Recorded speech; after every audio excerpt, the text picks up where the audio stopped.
네, 안녕하세요. 7월 17일 시황 이슈 브리핑 시작하겠습니다.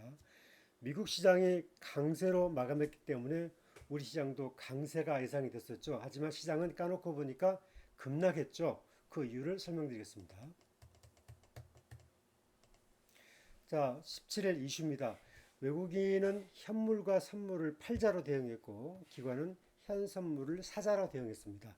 장중 변동성이 아주 커서 주가가 급등락했습니다.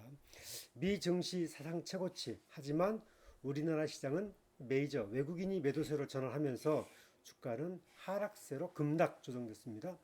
미국의 엔비디아 반도체 AI가 조정이 계속되고 있습니다. 삼성전자, 하이닉스가 매도 물량이 강했습니다. 금리나 기대감에 건설주가 강하게 상승했고요. 조선, 정유, 조선 기자재 테마가 강했습니다. 삼성전자는 하락 지지가 나타났는데 하이닉스는 외국인의 차익 매물이 많이 출회됐습니다. 자, 금융시장 살펴보겠습니다. 달러 인덱스 104.17 안정적이고요. 10년물 채권금리 4.169로 하향 안정 보이고 있습니다. 코스피는 2843, 22포인트 하락했고 코스닥은 829, 10포인트 하락했습니다. 자, 지금 시장 미금리 인하 기대감에 치솟는 다우지수. 하지만 나스닥은 차익 실현. 이게 현실입니다. 나스닥이 그동안 급등 흐름 속에서 기간 조정이 길어지다가 차익 실현 흐름이 나타나고 있어서 국내 반도체 관련주에 영향을 주고 있습니다. 기술주 관심도가 떨어지고 있습니다. 그리고 실적주와 금융주로 이동하고 있는데 미국에서 먼저 시작했고 우리 시장도 그런 흐름으로 가고 있습니다. 외국인 주도 증시, 미국 시장은 급락했는데 우리 시장은 오히려 하락하는 흐름이 나타나고 있습니다. 외국인이 국내 증시를 쥐락펴락하고 있기 때문에 그렇습니다. 테마가 빠르게 순환하고 있습니다. 반도체, 화장품, 자동차, 밸류업, 조선. 이 테마가 돌아가면서 움직이고 있습니다. 그동안 강하게 상승했던 반도체 테마주 급등했었죠. 피크아웃 조짐이 나타나고 있어서 약간의 현금화가 필요하지 않나 이런 생각을 가져봅니다. 자, 반도체 오늘 시장 점검해 볼게요.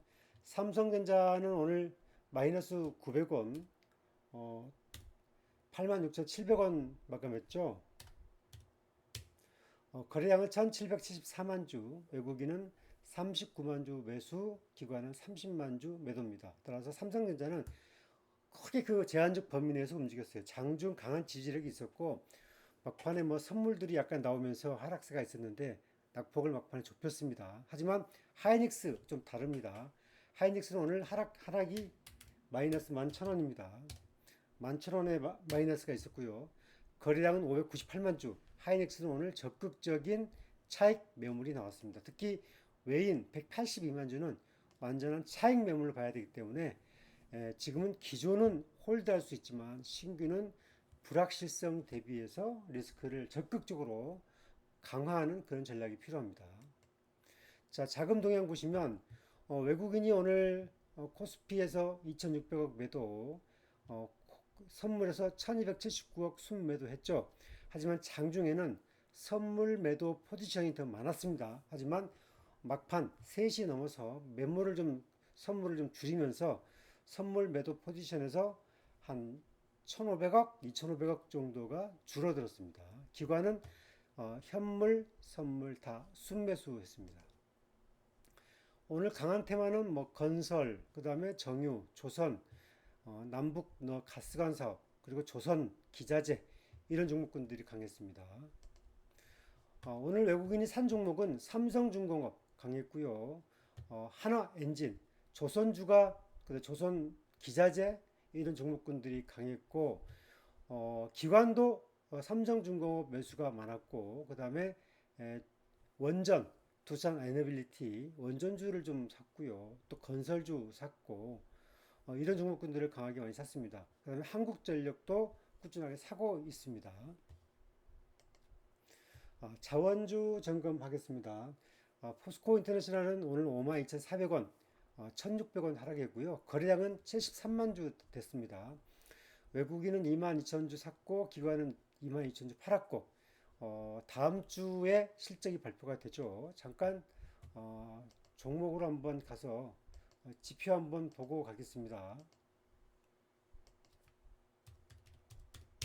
자, 포스코 인터내셔널 한번 지표 한번 보고 갈게요.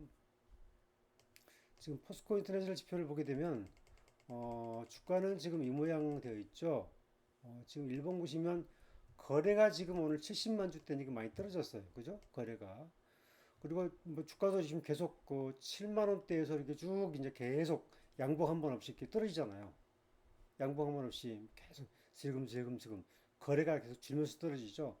이 부분은 지금 거래가 주고 있기 때문에 지금 단기 저점을 형성하고 있는데 신용 물량이 많았기 때문에 개인 투자자들의 신용을 버티지 못하고 나오는 차익 매물들이 꽤 주가를 낮추고 있다 이렇게 볼 수 있고요.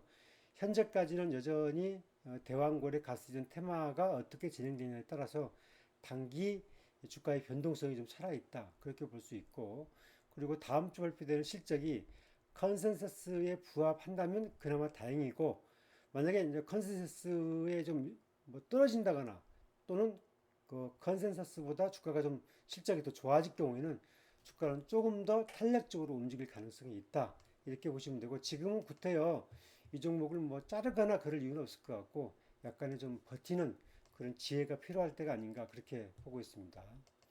자, K푸드 오늘 82,600원에 마감했고 4,700원 떨어졌고 거래량 32만 주죠. 자, 특이사항 창고 68,858주 있습니다.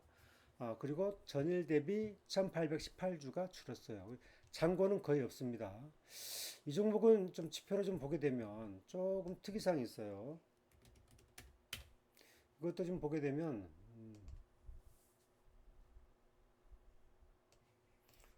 제가 짚어드리면 이런 패턴이죠. 이런 패턴. 강세로 89,100원에 올랐는데 갑자기 매물이 쏙 나오면 여기 떨어지죠. 그죠?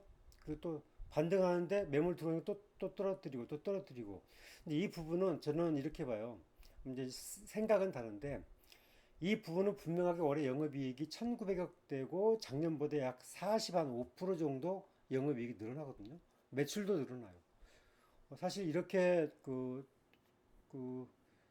발행 주식수 5천 원 기준 한 900, 한 2, 30만 주의 발행 물량 주식이 연간 영업이익이 한 1,950억 정도 되는 것은 어마어마한 건데, 이렇게 1분봉 차트가 이게 지지지 떨어지는 것은 이것은 장중에 물량을 던지는 물량이고 약간의 이것은 물량을 좀 받아내는 그런 과정으로 좀 저는 해석합니다. 저는 그러니까 약간의 그 큰 손이 있다고 하면 이 물량을 좀 계속 좀 모집하는 그런 과정이 보인다. 왜냐하면 이 사조 대림은 유통 물량이 그렇게 많지 않거든요. 따라서 이 유통 물량으로 보게 되면 많지 않아서 사조 대림은 크게 뭐 리스크를 가질 필요는 없고, 그 다음에 기술적으로 보더라도 뭐 일봉으로 보게 되면 뭐 여전히 N자형 패턴에서 움직이고 있는 그런 과정 속에 있고요.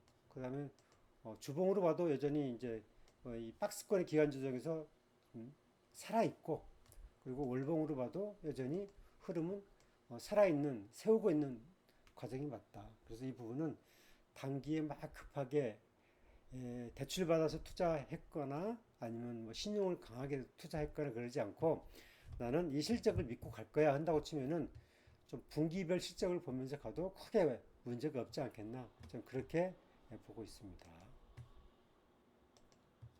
자, 관심주 삼성전기 여전히 우상향이라고 보고 있고요.